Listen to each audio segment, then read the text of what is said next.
The power to tax.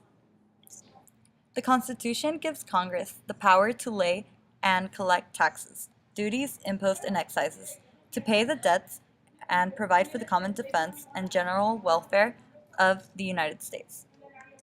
The purpose of taxes. 95% of the money will come from the various taxes levied by Congress. Tax is a charge levied by government on a person's property to raise money to meet public needs such as protection of public health and safety.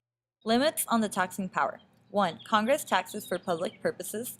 2. Congress may not tax exports. And 3. Direct taxes depend on the populations of the state.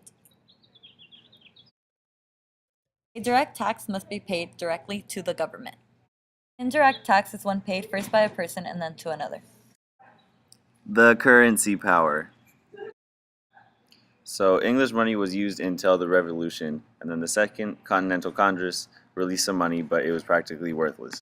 The framers agreed they needed a single national money system, so they stopped states from making their own money. The government issued a new note known as greenbacks, and it was accepted nationwide. The bankruptcy power. Bankruptcy can happen to an individual or a company. It occurs when a court has found the problem to be insolvent. Bankruptcy is a term for federal court procedure that helps consumers and businesses to get rid of their debts. The borrowing power, which can be found in Article 1, Section 8, Clause 2. This power gives Congress the power to borrow money on the credit of the U.S., only putting the U.S. in more debt.